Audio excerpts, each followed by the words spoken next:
Hi, I'm Carol Kauffman, the director of the Institute of Coaching.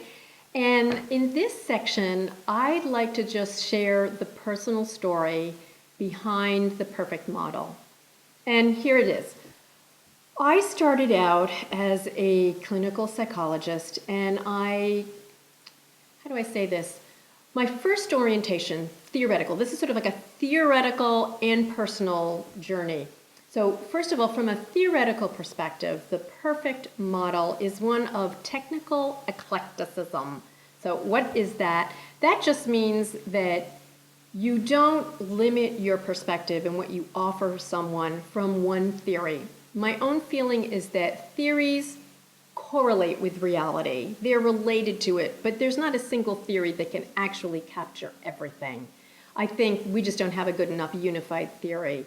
And people are too complex. The world is messy, and I'm just not convinced one theory is going to do it. So I like to borrow from lots and lots of different theories and perspectives. And I want to tell you how that happened through my own personal story. So I started out as a little baby psychologist, and what was really pivotal for me when I was a senior in college, I read a couple of paragraphs on something called resilience. And what it was is it talked about, in this case, children of psychotic mothers who instead of doing badly, were doing really well. So my very first job when I graduated from college was a research assistant. And it was actually on a study of children of psychotic mothers. And I went and I asked these people, I had no idea how outrageous a request this was at the time, as I said, hey, can I do my own part of the study? And they said, you come up with it, you can do it, and if you get results, you can publish it. This was really helpful to me, very nice mentors.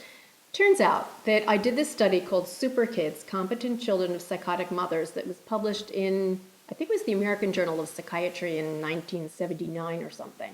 But what it did is it became the lens through which the rest of my learning was filtered, like what is positive, what is resilient. And then I began my journey of training, which was painful for me. I started out in a psychoanalytic program, which on one hand was great because I really learned about repetition compulsion and things from the past that can influence us, but I also felt something was missing, and I didn't have a language for what. Then after my internship, I did a postdoctoral training in cognitive behavior therapy. And I thought that was really great, how we process information, really take snapshots in the moment, but it wasn't everything. Well, then a bunch of things happened, and I suddenly had to come up with a whole bunch of jobs because my big research project that I was going to do was canceled. What that meant was I was at McLean Hospital, and in the morning I'd be with the psychoanalysts. In the late afternoon, I would be with the cognitive behavioral therapy. In the middle of the day, I was with the psychoanalyst. And another part of the day, I was with the relational cultural theorists. All of those people had their own take on the world, which they felt was right and all the others were wrong. But it's a little hard to put down the psychoanalyst when you're with the cognitive people if you're having dinner with the psychoanalyst that night and you're having breakfast with the cognitive behaviorist in the morning. So on a personal level, it forced me to think, how do we put it all together? It can't be that just one perspective is right. So actually in 1983, I wrote my first paper on this, looking at that point, comparing analytic, cognitive, behavioral views on how we operate.